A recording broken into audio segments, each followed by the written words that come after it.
Today we're going to be talking about how close Devin Weston was to actually winning, and what I mean by that is walking away with his life. So to recap, things got heated between Devin and Michael towards the end of GTA 5. Devin tried to shut down the release of Michael and Solomon's new movie Meltdown, and in the process of trying to protect it, Devin's lawyer, Molly, died in an accident while she was running away from Michael, who she thought was going to kill her, and when in reality he was just trying to protect his movie and not kill her. That wasn't really his intention. Devin, who is a little salt bucket though, sent what is essentially a hit squad to Michael's house because of this to kill his entire family, and this is where the shit show starts. But I think that even after this, had Devin Weston fucked off, taken the L, he would have walked away with his life. Michael was angry, but at this point he wasn't really planning on fully retaliating against Devin yet. He was focused on going after the Union Depository and getting his family out of town to safety. He wasn't sitting there in his room with a gun next to him being like, I'll get that fucker. And this is the exact moment Devin Weston should have cut the shit and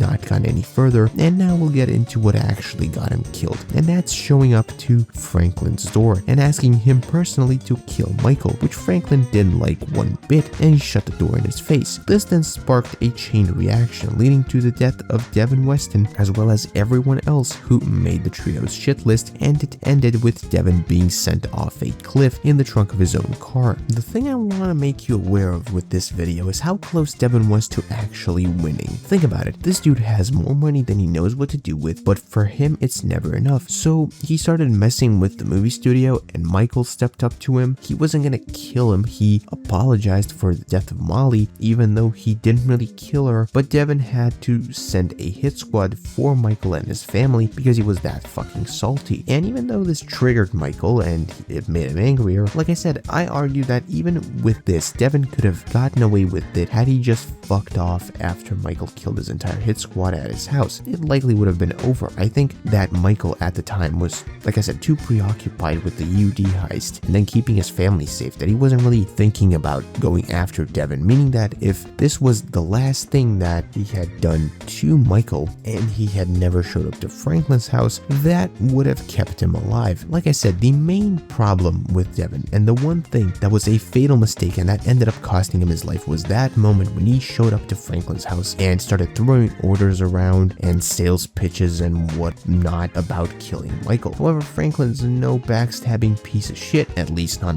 in the canon universe, no matter what anyone says, and so the gang decided to put Devin Weston on the shit list, which would have never happened had he not showed up to Franklin's door earlier, which is insane to think about how simply showing up to Franklin's house was Devin literally signing his own death warrant. And with that said, I want to thank you for watching this video. This topic leaves, me and I guess I hope a lot of you guys something to think about, because something as simple as showing up to someone's door, it's wild how seemingly an unimportant act can spark up this sort of giant chain reaction that led to not only Devin dying, but everyone else that made the crew's shit list, such as Stretch, the Triad, Steve Haynes, and whatnot. But yeah, it's quite an interesting topic to think about, and I really enjoyed talking about it today in this brief video. But leave your thoughts and opinions on it in the comments down below. Until next video stream, bye bye.